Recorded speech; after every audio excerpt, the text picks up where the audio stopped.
뉴스에 깊이를 더하는 시간 뉴스 더하기 김현수입니다. 충남도의회 최연소 의원, 20대 도의원이 된 국민의힘 지민규 의원이 음주운전을 한 사실이 알려지면서 논란입니다. 지난달 24일 자정을 조금 넘긴 시각, 천안시 한 도로에서 지민규 의원이 운전하던 차량이 도로 난간을 들이받고 역주행까지 했는데요. 경찰이 출동했지만 지 의원은 음주 측정을 비롯한 모든 진술을 거부했습니다. 게다가 지 의원은 음주운전 사실이 알려지자 대리운전기사가 운전했다며 거짓 해명을 하기도 했습니다.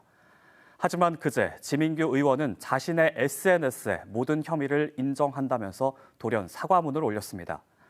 저도 어제 저녁 지민규 의원과 직접 통화해봤는데요. 죄송하다면서 경찰 조사에서도 혐의를 인정했고 사과문을 통해 모든 입장을 전달했다고 밝혔습니다. 앞서 지 의원은 어제 본회의 신상 발언을 통해 직접 사과하기도 했습니다. 저의 과오를 모두 인정하고 이와 관련된 처분을 겸허히 수용하며 깊이 뉘우치겠습니다. 앞으로 다시는 이런 일이 발생하지 않도록 더 낮은 자세로 최선을 다하겠습니다. 다시 한번 진심으로 사죄드립니다. 죄송합니다. 지방의원의 범죄 비위는 그동안 꾸준히 있어 왔습니다. 지난 2월 제주도의회에선 지민규 의원과 마찬가지로 최연소 의원이었던 더불어민주당 강경흠 의원이 음주운전으로 물의를 일으켰는데요. 제주도의회 윤리특위는 출석 정지 30일 공개회의에서 사과라는 징계를 내렸습니다. 하지만 징계를 받은 지 얼마 되지 않아 지난 7월 성매매 혐의로 경찰에 입건됐습니다.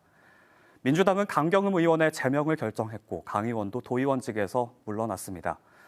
한편 강경흠 의원의 의정 활동비를 둘러싸고 논란이 일기도 했는데요. 강 의원이 징계로 출석 정지된 기간에도 의정비가 지급됐기 때문입니다. 국민권익위가 발표한 자료에 따르면 2014년부터 지난해까지 8년간 징계받은 전국의 지방의원은 모두 191명. 이 가운데 출석 정지가 절반 정도였는데요. 이들 모두 출석 정지 징계 기간에도 평균 280만 원의 의정비를 받았습니다. 형사 구속된 지방의원도 38명이었는데 구속 기간 동안 한 의원당 평균 1,700만 원이 지급됐습니다. 국민권익위는 징계한 의원에게 의정비를 지급하지 말 것을 지방의회에 권고했는데요. 하지만 권고기 때문에 따르지 않는 지방의회도 많습니다. 우리 지역은 어떨까요? 일단 대전, 세종, 충남 의회 모두 형사 구속 같은 구금 상태에 있는 의원에게는 의정활동비를 지급하지 않습니다. 하지만 출석 정지의 경우는 달랐는데요. 대전을 제외한 충남과 세종은 지방의원이 징계를 받고 의회 출석이 정지되더라도 의정비를 지급합니다. 지민규 충남도 의원은 현재 검찰에 불구속 송치된 상태로 의회 차원의 징계는 윤리특별위원회를 통해 결정될 전망인데요.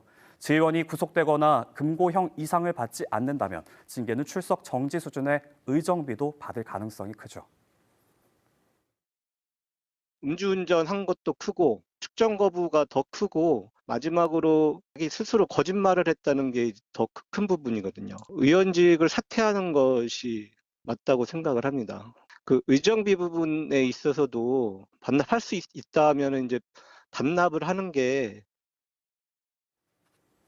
징계 기간 의정비 지급이 문제가 되는 건 도민을 위해 일하라고 주는 의정비와 도민의 신뢰를 저버림으로 주는 징계, 이 두 성격이 완전히 상반되기 때문입니다.